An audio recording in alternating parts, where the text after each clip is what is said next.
essential, inspired to pick up yourself and go. You find all you need to do. Reach down inside and find out you're the one to fly and to reach. You can do all things, just choose. Blessings, blessings, blessings to you. Come on in, come on in. I am going to ask you to please like, share, comment, and subscribe. This evening is the closing of a celebrating National Foster Care Month with our co-host, Author Black Diamond. Author Black Diamond is an international speaker, social worker, parent, life coach, and award winning author. She has been working with children, parents, and families for almost 40 years.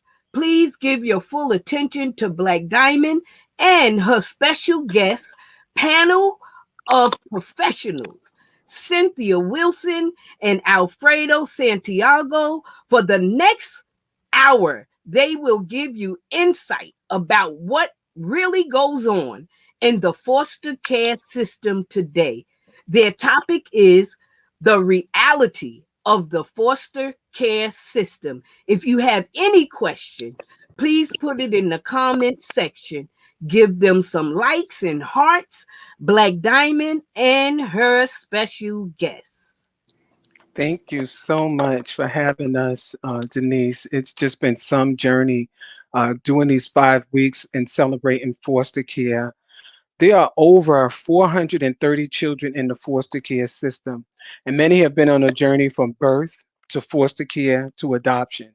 Tonight, we are closing out our celebration of National Foster Care Month with my special guest, Ms. Cynthia Wilson, a graduate of Howard University, a retired social worker with over 25 years' experience working with children and families, including social work supervisor, program manager, and a psychotherapist.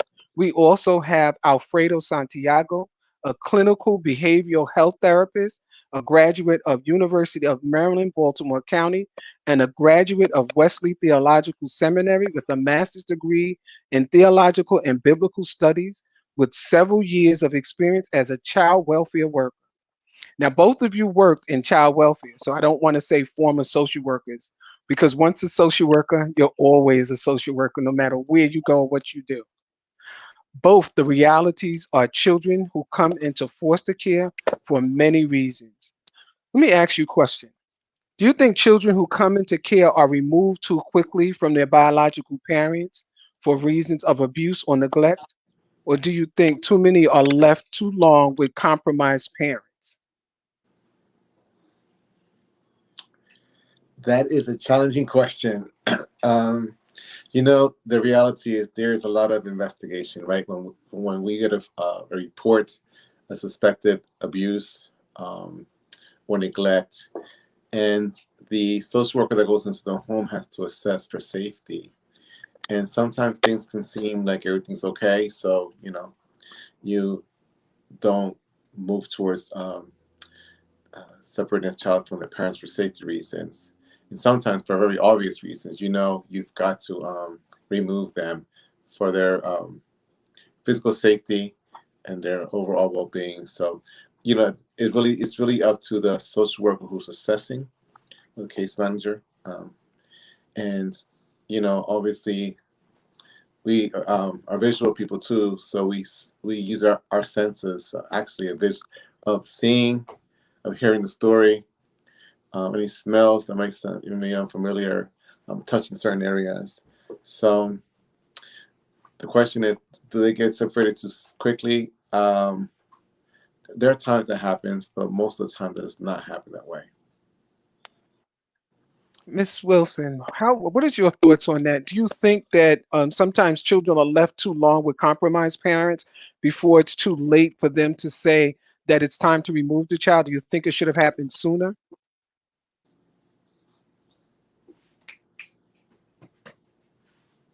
So, no, I agree with Mr. Santiago that before a child is removed from a family, once a family becomes known to the agency via a report, the social worker will go in and do a complete assessment. But there are also services that they provide to keep families together. And so that's one of the areas that a lot of people don't often talk about, that family preservation services are put in place with families, unless there is an issue involved the immediate safety of the child. So if there are services that can be put in place to help the family get on its feet or help support the family in different ways, family preservation will do that first before removing the child, unless the safety of the child is in danger. So, no, I don't think that children are removed too soon, only in instances where there is imminent danger for that child. Okay, thank you. Thank you so much for that. So that gives them a little bit more insight that there is family preservation to try to preserve the family. Great. Thank you so much. Alfredo, I've and Cynthia, I've written a book called 1380 Prospect Avenue, Not Another Bronx Tale. And thank you so much. And it talks about a particular family that children had went into foster care for reasons that many children come into foster care. And throughout the book, we discussed the different ways children come into foster care. The realities and life of foster care for older youth who are hard to place, who try to find steady footing. What changes have you seen in the foster care system from when the Lee boys in this book entered into foster care and the way the system is today? Well, working in, if I may, Miss Wilson, just I worked in a Ready by 21 unit. So that unit taught life skills, so these youth would be ready upon aging out. Here in Maryland, the age of aging out is 21. In some states, it's 18. Maryland saw that a lot of our youth would become homeless or in our jail system if they had no family connections at 18. And 18 is very challenging, like with having life. So here in Maryland, it's up to at the age of 21. Um, so teaching life skills, having them connect in the community with resources, so as they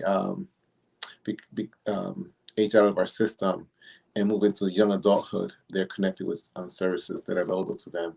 As I'm speaking specifically of Baltimore, but just in Maryland, the services that are available to them. Great. Miss Wilson, what surprises you the most about the way the foster care system functions?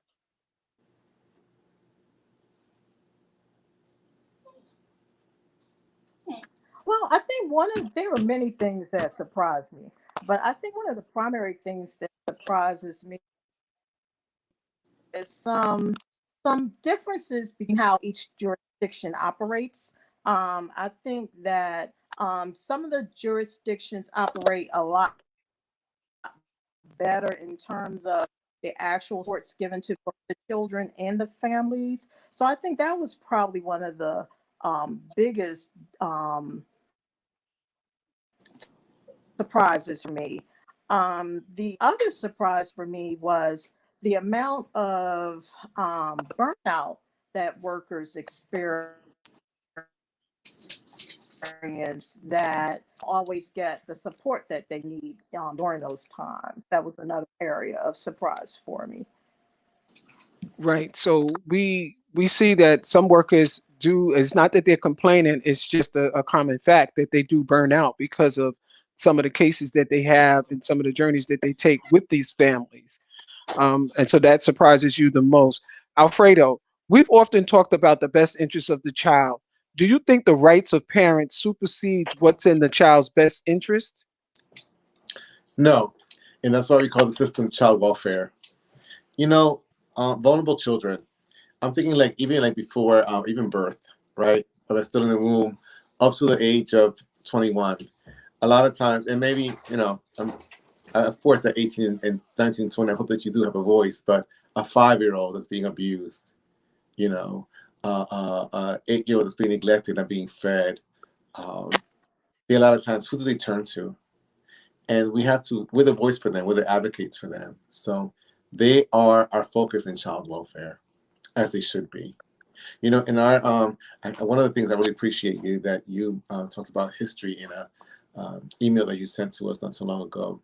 You know, in this country, before we had child welfare, we had animal rights laws in place. You know, but you know, and the first actual investigation, um, a report was actually to an animal abuse system that was in place in New York about a child that was being abused in an apartment complex because there was nobody else to turn to. So in this country, we have to advocate for our children, and that's why we have the system in place. And I Unfortunately, think about and we that. have to have it in place also. I think about that every day, about where it started and how it got started. That it started with an animal being abused, and the comparison, and that's how it came about in New York City. And I think I had posted something earlier that it actually started even before that. It's just that New York City jumped on the bandwagon as well, and I'm grateful that they did. But it Yes. just goes back so far, and I said I want to continue to do research to see what we've done then and what we're doing now. Has your opinion of the foster care system changed since you've worked in child welfare, Cynthia?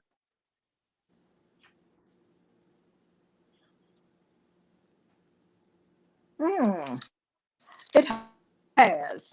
And it's changed in a couple of ways. But one of the realities that I had to reconcile with early on was the importance based on quantitative data.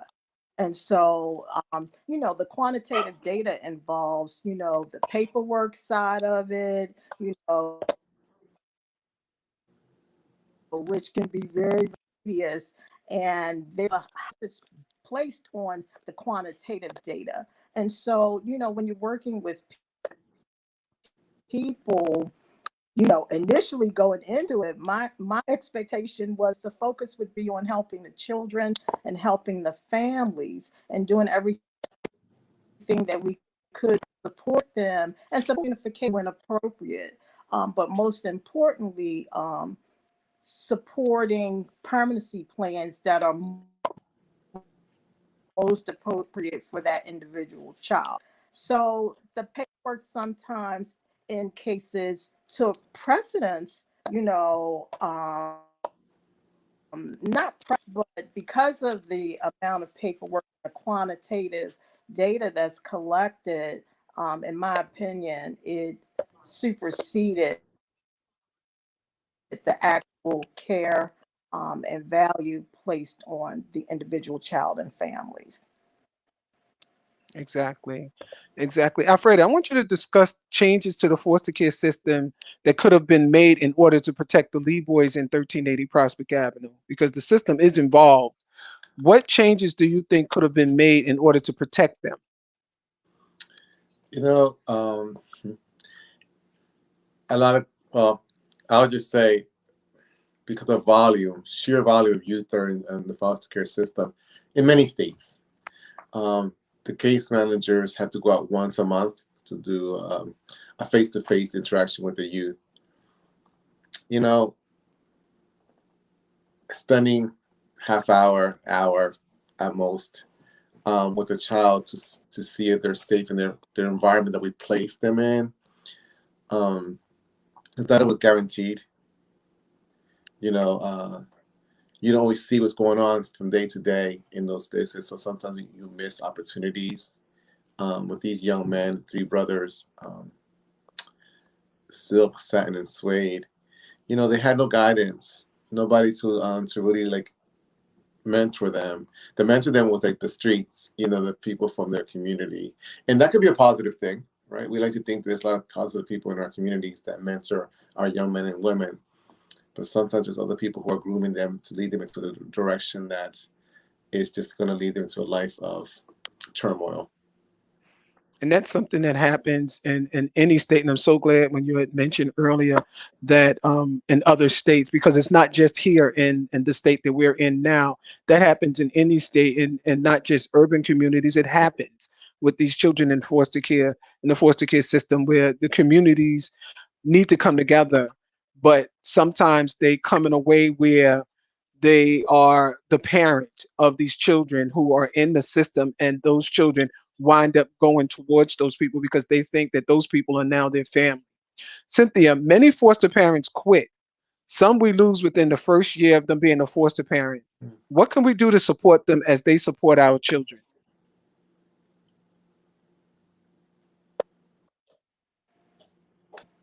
So can I answer that one?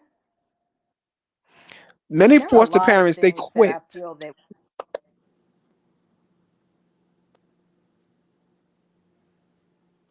Sometimes when foster parents are have maybe one child or two child okay, and it's so been a couple of months,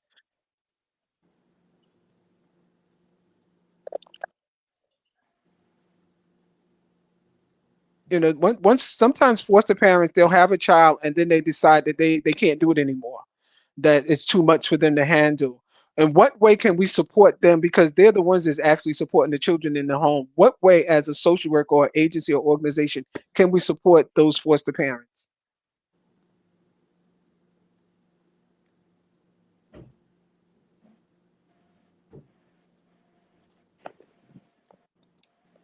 I think there are a lot of things that we can do to support those parents. One of which I think when children are committed or when they come into care, I think connecting them with mental health supports or mentoring support early on could better help support the children in their foster homes.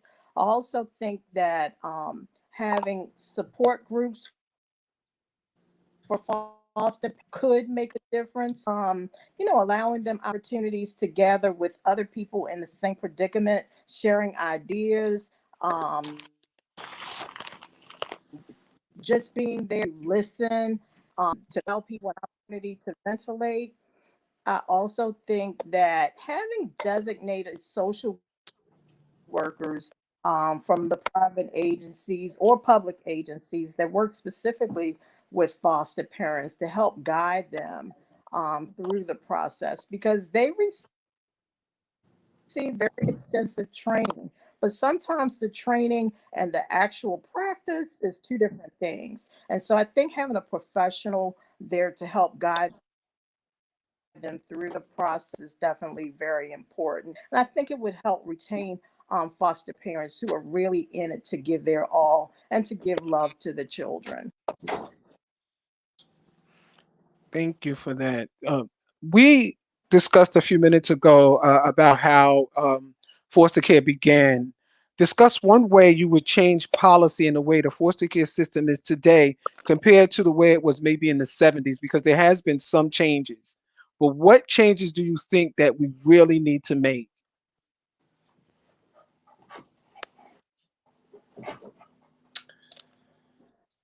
I appreciate that there is funding for youth that are older youth that are still in care for them to go to college, state colleges. Um, I forget what title that is, so please forgive me for not knowing the exact title, but that they are given that assistance, right, to kind of step up.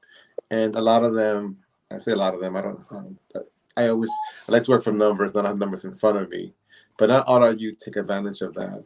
So I feel like they're not supported to get them in that headspace that they can prosper, that they're more than just foster children, they're more than their circumstance. So um, I would say to put wraparound services around education, specifically with our youth who are challenged, and for more attention to be given to that instead of just checking in and getting report cards and putting it in their case file, whether they're getting straight A's or they're getting straight F's. Like, okay, what are the children that need to be given more support, and what are the ones that will need to be taken to the colleges, but more funding, I think, is in areas of education, and give them a lot of more attention around that area. And you, Cynthia, what do you think could change as far as policy and the way the foster care system is today compared to the way it was in the 70s or even the 80s?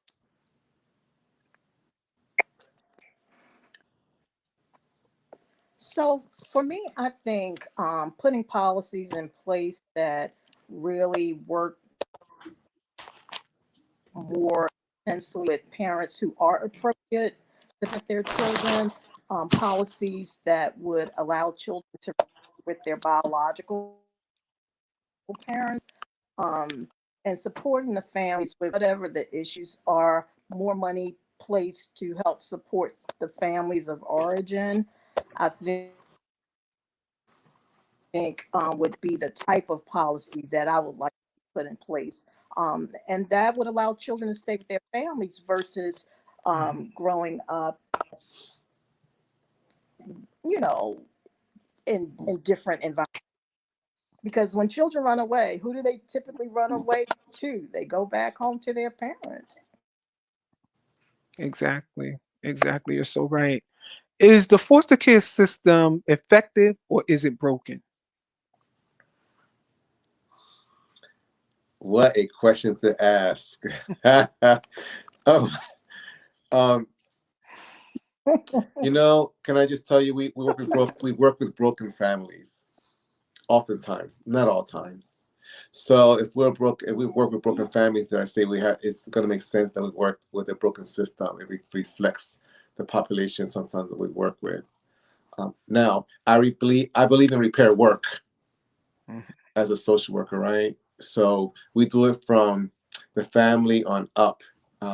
There's people who are experts at being administrators, and there are people who are wonderful, just being social workers that go to the home. They all work together. But part of the team, we forget that part of the team is the the families, right? The person who's the abuser, not just the child that's Mhm. being abused. I mean, we all have to work together to heal, to mend. Um, but so it is a broken system.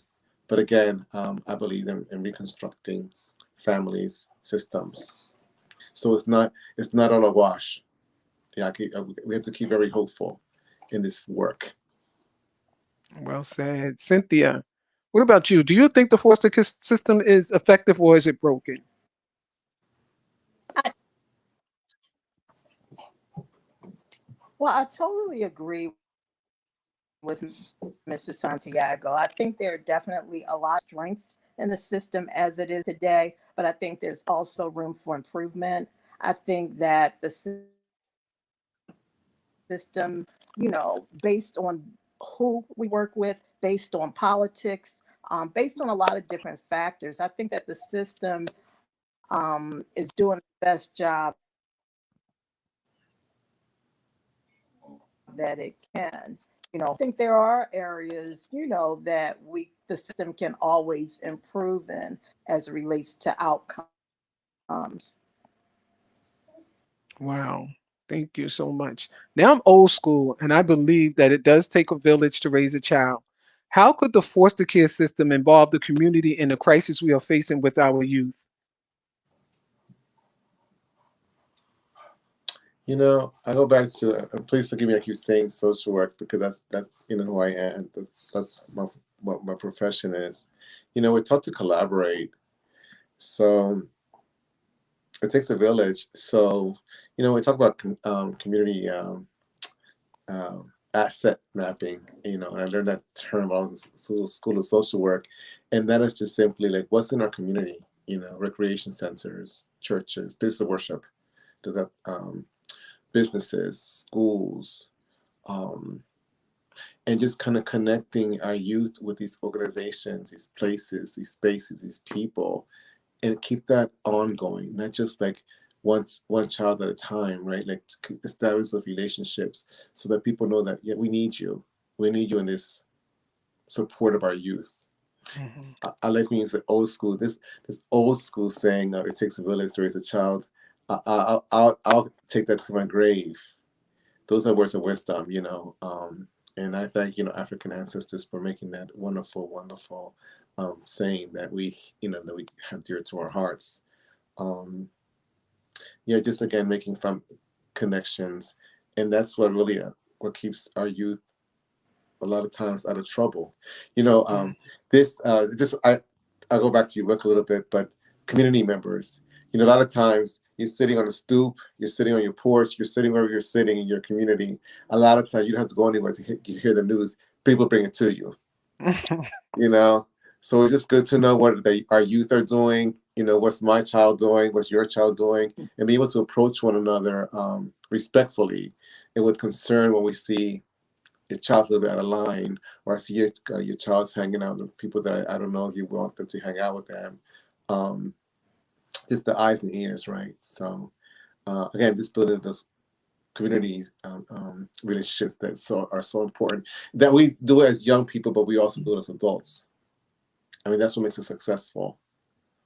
So that's where I will stand by those words. It takes a village to raise a child. And Cynthia, how about you? How could the foster system I involve totally the agree. community? And in addition, so I also totally agree. And in addition to the churches and businesses, I wanted to include the sororities, schools. I Mm, think that more opportunities for everyone to collectively also work with the biological parents, in a mentoring role. Because sometimes, people come from very dysfunctional as children themselves. And so they don't know how to parent appropriately. So I think it's important that we include biological parents in this as well. So giving them skills, supporting them with getting their education, supporting them with learning basic independent living skills, mentoring them with parenting. I think that it's a definite collective or collaborative. It should be a collaborative. There are, there's so much that everyone has that would make a positive impact on the foster care system. I also believe that children initially come into care, those supports should be put into place immediately, looking at the whole family to right. help reunification. I go to the value of children being with their biological families when it's appropriate. So I think that's important, and I think that would definitely go a long way to changing the way the system is currently. I agree with you. I agree with both of you that again, it does take the village, and we do have to remember the sororities and the churches because they were there a long time ago, especially the church that they had a hand in it of working with families and keeping the family unit together. Some may say that some people had fallen off, but the churches are still there. The buildings are still there. Let's start picking up where we left off at, if at all possible, to grab your community and give them a big hug and let them know that we're still here. Alfredo, do you believe the foster care system failed the boys and girls in 1380 Prospect Avenue? Yes, um, this is a fictitious story, but a lot of times we see some of that happening. Again, not really being engaged with our youth, really understanding what their story. We have to build rapport with them as a case manager because checking in again once a month doesn't mean you have a relationship with them. You know, um, yes, there's a professional relationship, but it's human services, so it has to be more than just a check-in, right? And sign off because a lot of times our youth they have struggles from day to day, and the only way we can know what that is by building rapport with them, and if they're in any trouble, if they have any kind of trust from us, trust with us, and maybe trust with the system, or mistrust, because sometimes we might be the only person they may trust. How do we work through their adversities that are happening while they're growing up? Um, Again, these youth are and this is not from a judgmental place, so I hope it's understood in the context that I want to use it. These kids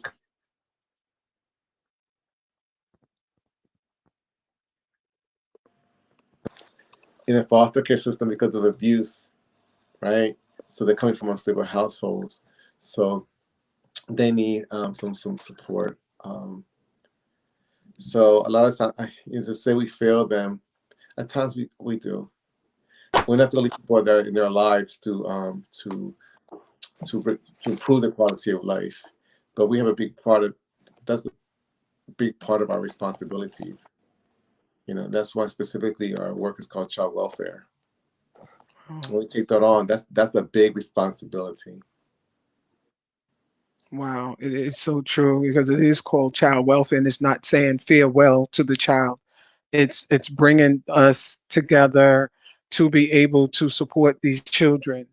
Do you believe that agencies and organizations have the best interests of the child they serve and protect, Alfredo?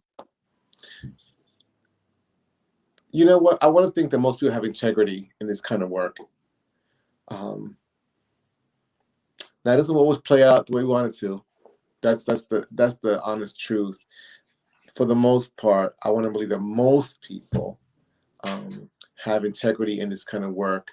Now, and it takes a lot of wheels to make this machine turn. So some people are taking care of writing checks for the foster parents. Some people are writing checks to pay for resources. So those folks are not social workers. They're not case managers, right? They're administrators that may or may not be social workers or trained in child welfare. But we all work in this system that tries to improve the quality of life of our youth that come into care. Wouldn't it be a wonderful world if we wouldn't have to have child welfare? Wow.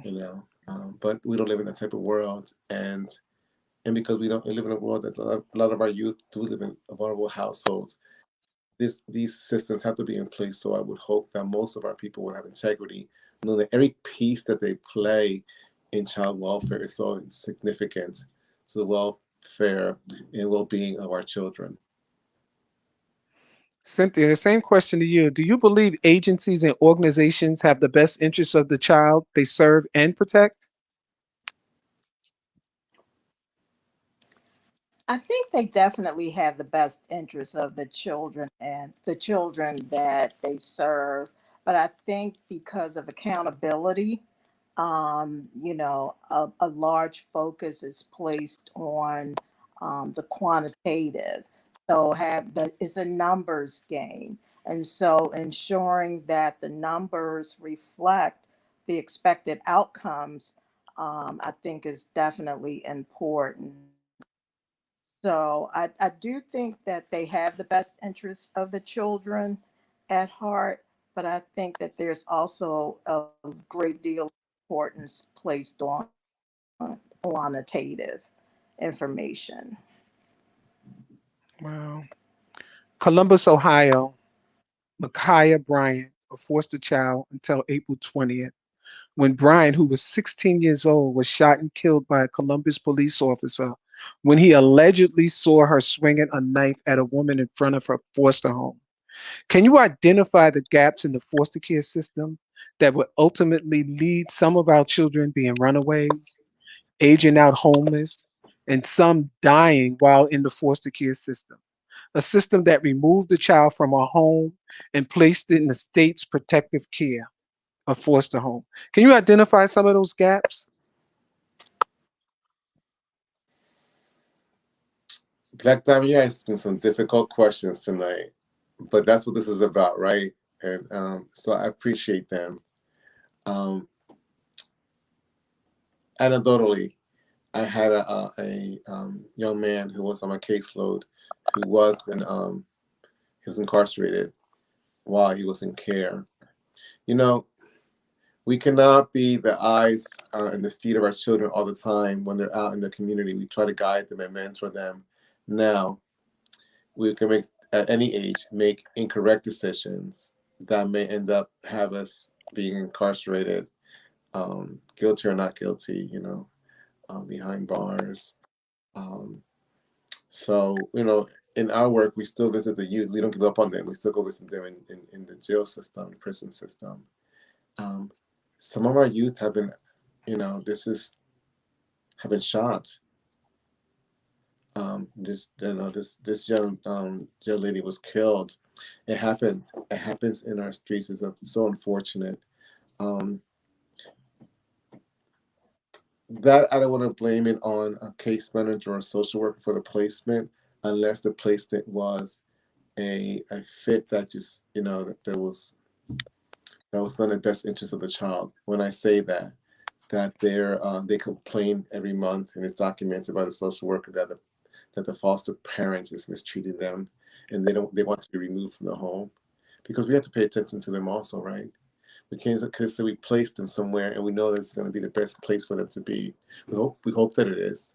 We've done background checks to say that as far as we can tell, this person is a safe place, a safe environment for our youth. We can't always guarantee that, and we can't always guarantee the safety when they're out in the community. Just when my child walks out of my home, I hope that he returns home just as safe as he walked out the door. But I cannot guarantee that. Wow, well said.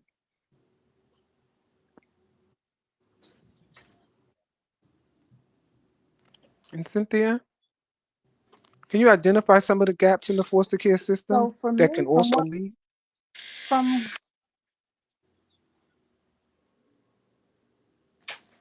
so can I speak specifically on this case first? Yes. It's my understanding from what I've read about that. I don't think that it was the foster care system's fault. I think this was an isolated incident where people came to the home to attack her. Now, she definitely should not have had a weapon. They should have waited indoors for the police to come. But it's my understanding that that particular act of violence was an isolated incident. As far as gaps in the foster care system, I think one of the things that could make a tremendous impact is providing the community supports like the mental health, the mentoring for children upon coming into care. Because one of the things that we don't often take time to think about is the emotional or the traumatic impact on the child of being unexpectedly taken away from their parents. And I think that children don't always have an opportunity to really express their feelings or really deal with the trauma of that. And I think that allowing them opportunities to have um, to have exposure to working with a therapist or being involved in some sort of mentoring service upon entering into care, I think that that would help them deal with the trauma and then the impact of the community, in their lives would definitely have an it should definitely have an impact on the stability of the child.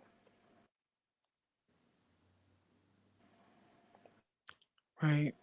This case had just been it's just been so sad to hear that this young lady had lost her life, whether she was in foster care or whether she may not have been in foster care. Still another one of our youth who are losing their life, and it brings me to a question, not to say whether this young lady had any mental health issues or concerns. I'm just saying, in overall, especially during COVID right now, that we are facing a lot of children that who are supposed to have aged out of care, and some of them may not have any place to go, but we are in the middle of COVID.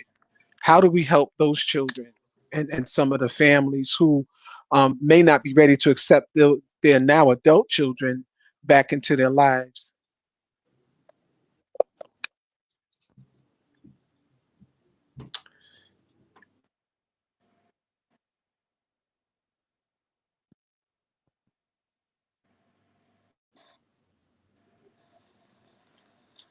I no longer work in child welfare. Um, That's another tough question. yeah, that is. And because I don't work in the system anymore, I don't know what safeguards or policies they had in place to address aging out youth during COVID-19. Um, so I'm going to defer that question to Ms. Wilson, or I don't have a legitimate answer for that question. I just hope that there's policies in place, and they had to act quickly on those policies, to make sure these kids are not just left with no place to go. When most places weren't receiving people into their homes or facilities during COVID-19.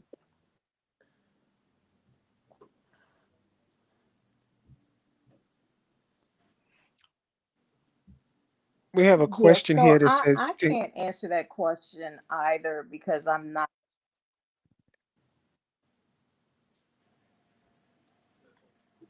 we have a question here that says, can grandparents be foster parents to their grandchildren? Yes, it's called kinship care. They would have to go background check, a safety inspection in their home.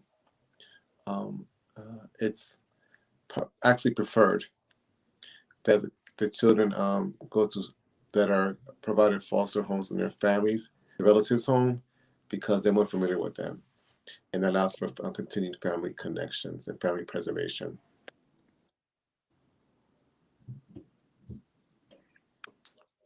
The pros and the cons of being a foster family. The pros, you are helping a child. No, no, I'm going to take that back. You are helping a child and the family. Both of those are in need. The child is in need and the family is in need. The cons, you'll be working with children who have suffered some level of trauma. Some children are never reunified or adopted, and the effects are damaging. Foster children are more likely to become victims of sex trafficking, homelessness, incarceration, and they often rely on government assistance. And in some cases, foster children attain lower levels of education. So I asked the question, what is going on inside of the foster care system that leaves some of our children broken? What are they hiding? We can do better. They deserve better. They deserve a loving home. What do you, as far as mental health, because it overlaps, whether you're working in child welfare or whether you're working in another capacity, because they're not going to always stay children. What do you see is the biggest barrier for our children who come in? Of course, they're traumatized, but once they're in the system, they seem to be, in some cases, continue to be traumatized. They're going from one home to the next home and they're moved around in different places. What do you think can be done to help support those type of children?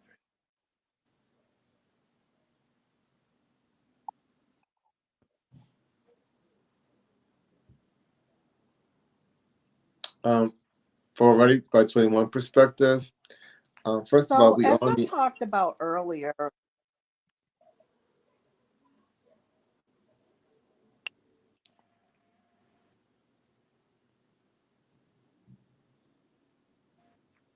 Alfredo, you had mentioned Ready by 21, and some people may not know what Ready by 21 is. Can you explain a little bit about what Ready by 21 is?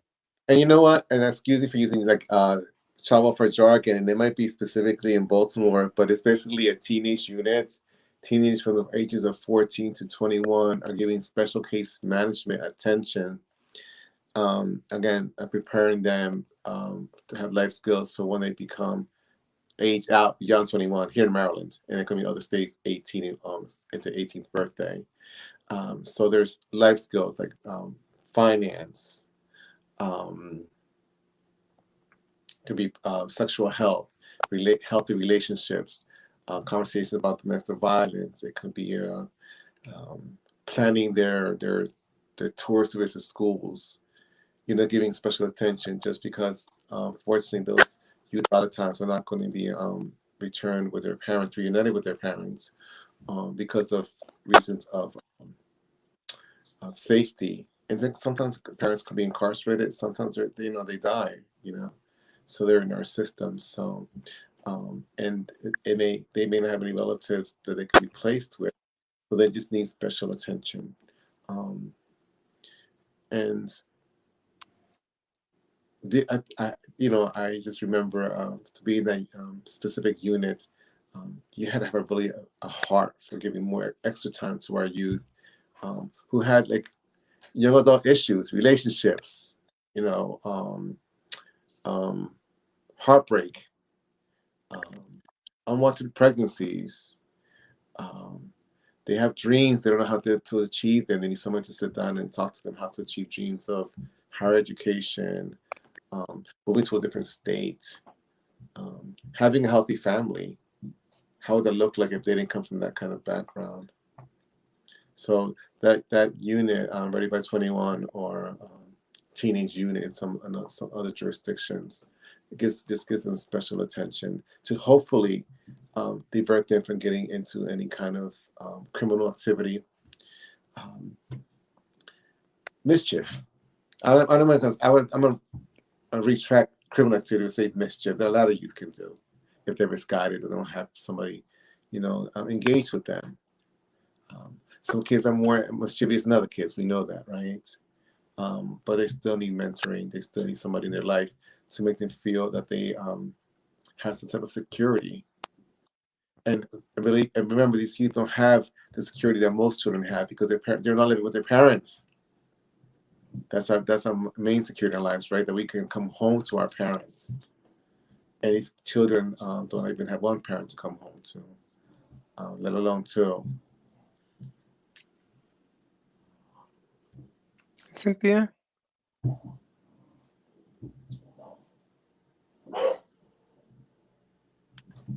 So I I think that I agree with Mr. Santiago that um, there are a lot of children though, despite the fact that our children are definitely in need. I think there are children who are, aging out of foster care successfully. Children who are going to school, completing their education,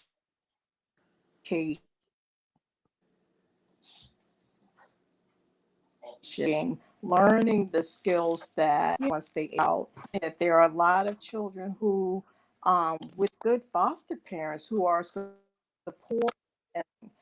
and take the time to teach them and support them, I think those are the ones who are best able to take advantage of all the supports and services that the Department of Social Services offer. Just like Mr. Santiago was talking about for the older children, there are so many things in place.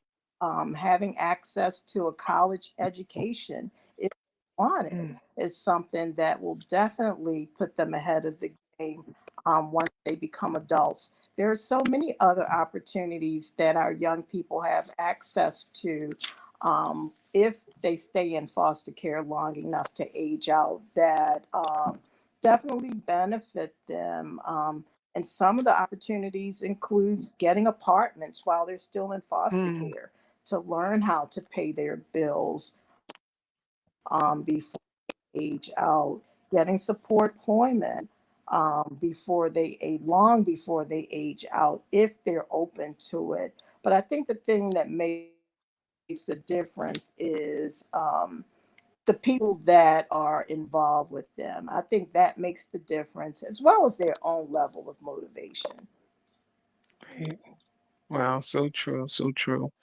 Tell me, because I know our viewers and our listeners want to know, give me a fact and a myth of the foster care system, in your opinion, because there's a lot of them out there. I know I grew up hearing one famous one that, oh, child, don't let that social worker into your life and into your business because they're going to take your kids. That was a myth. I know that was a myth, but I grew up hearing it. You'll hear the little busybody woman on the block that would talk about it often. They'll tell you, oh, don't let a social worker into your house. And of course, me not knowing any better, I listened. And that's what I thought. But I look at it now. Now I'm a social worker. So you're not going to let me in your house. So I see that it definitely was a myth. But a fact that I know is that the agencies are there to help and support each and every family. You just have to give them a chance and let them in, not just into your house, but into your life to be able to support you and your family, because that's all it's about. It's a system that was put in place to help support you and your family and your community. Tell me, either one of you, about a fact or a myth that you've heard throughout your journey through being a social worker or child welfare. The foster parents are only into it for the money, Mm. and that's a myth. Um, the fact is they do receive monetary compensation for being foster parents. Um, Raising children is not cheap, and the state has federal funds that they give out to different jurisdictions to pay for foster parents to take these youth into their homes, to put food on their table, to put clothing on their back, to transport them to and from the medical appointments, to schools, to school visits.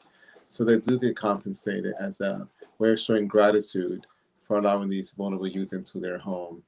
But are most foster parents into it for only for the money? Most of them are into it because they see the need that these children need a loving household and a safe household, and they want to be able to provide that. And the foster parents can be single parents. The foster parents could be a couple that don't have any children. A foster parent could be a family with 3 biological children. So there's space for more.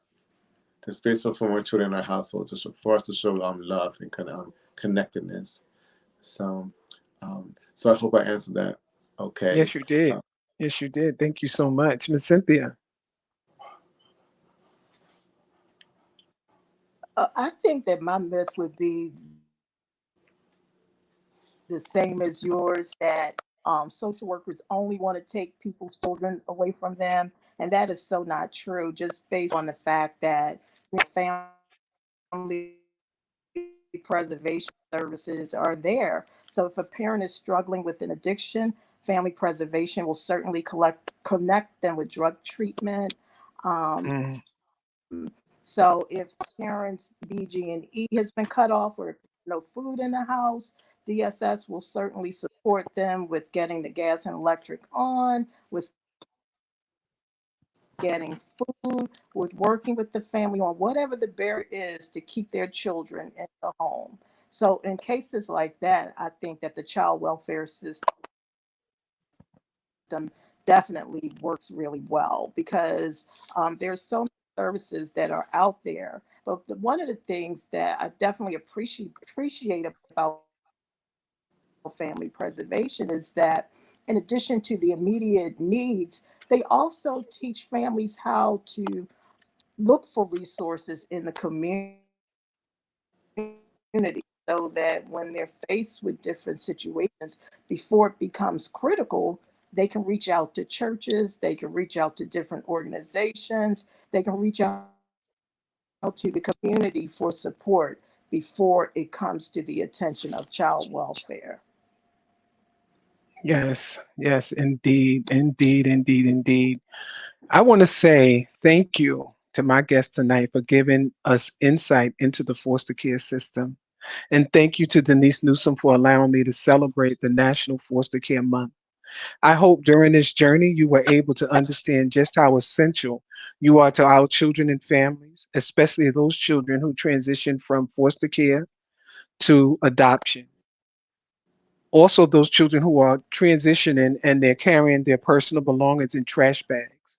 We are asking for donations to purchase sweet cases to deliver to children in foster care so they will not have to carry their personal belongings in trash bags.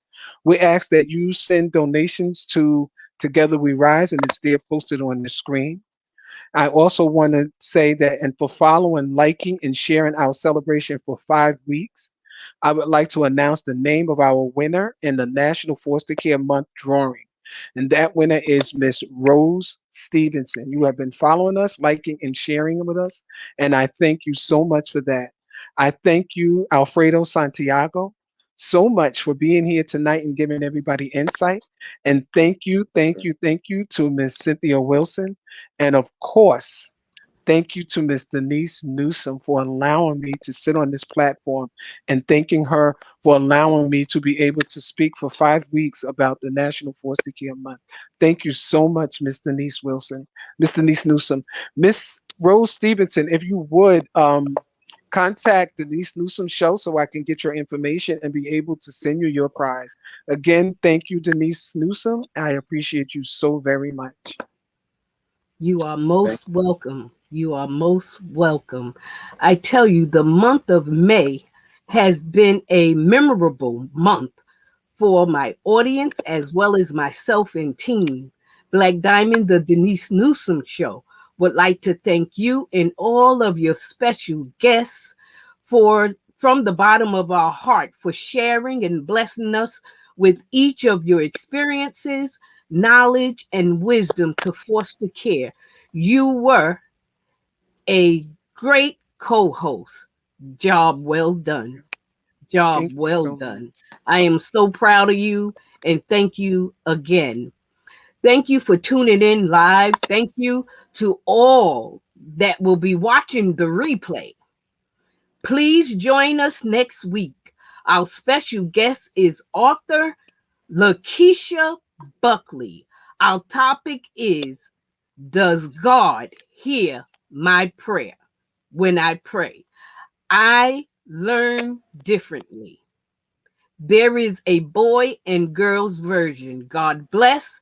Have a good night and be safe. Good night. Running up, you just need a little more time and you will get there. Let the